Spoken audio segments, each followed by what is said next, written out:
All right, let's talk about one of my favorite subjects of all time, strength training as a collective and how it pertains to you. Obviously, I like to spend time in the gym. I love strength training. It's kind of my thing. You might be a person where you're like, look, I strength train because I know it's important and I should do it, but it's not really my thing. Look, it's okay. Some people like Call of Duty. Some people like hiking, being outside. Me, heavy weights, zen, happy place. Having said that, what I want to talk about are some tactics and some tools around strength training that I think you should know. Why do I think that you should know this? Well, mostly because when we think about strength training as a whole, we know that there could be a lot of benefit for it.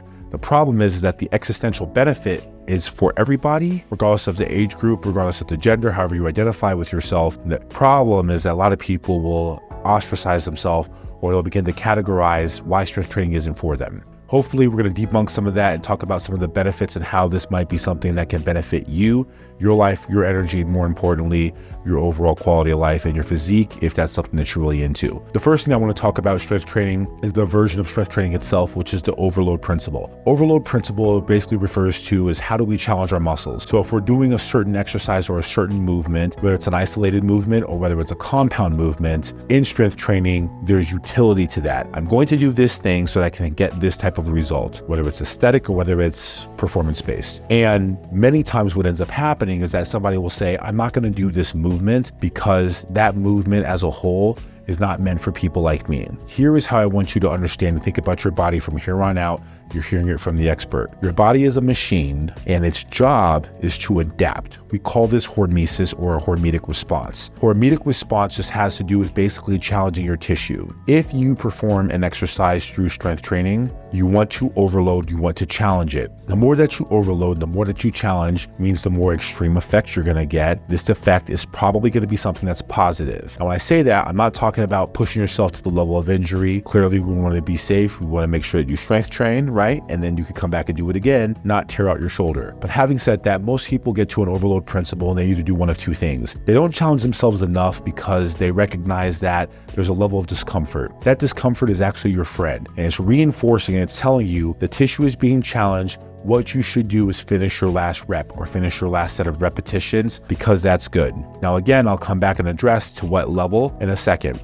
On the other side, there are a lot of people who get in there just like, yeah, big muscles, gains, I want to get in the gym, I'm going to put it all on. And they get to a space where they limit their range of motion, how far down they should be able to move. And an exercise, we call that being in the concentric or the eccentric version of the lift, or they get into a position where they just try to focus on lifting as much as they can for as long as possible. There's not really any strategic ability or any focus with that. And that can become a huge hindrance because again, you can really focus on injury, but even if you're not getting injured, let's say that you're getting 40%, but you're leaving 60% on the table. What you want to do is get that number up and be closer to your 60, 70%. Lowering the weight can do you wonders because the time under tension is the primary focus when it comes to overload principle. If I can focus on actually putting a strain on my tissue, I can do that over a consistent period of time. For the 30 seconds while I'm doing a press or a curl or a compound movement of a sort or a squat, that is where I'm going to see the big benefit. And then if I want to take that to scale, I can increase the weight. Coming back over here, some people will say, okay, well, what's the level of discomfort? Here is the thing that I would definitely recommend, especially if you're just getting back or you're just finding yourself into the gym. This isn't about being a race, it's about being a marathon, right? So if I come out and I say, I'm trying to get in shape tomorrow, lifting heavy weights as fast as possible or going very light, either way is not going to help me achieve my goal. Coming in and finding out what is an acceptable level of weight for you is critical and it's important. Being able to sustain that through the duration of exercise,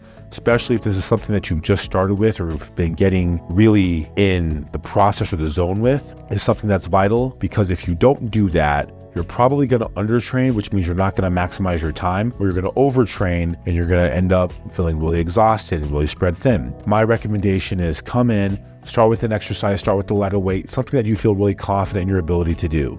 Then you can gradually scale, and the more consistent, once a week, twice a week, 5 times a week, however much time you're spending, you'll quickly find out that your range of what you should be challenging yourself is more concrete, and you don't figure yourself being so elective or nonchalant with your weight selection. So here's the second thing that I want to talk about when it comes to strength training. You never compromise technique for weight. So this is kind of aligned with what I was just talking about.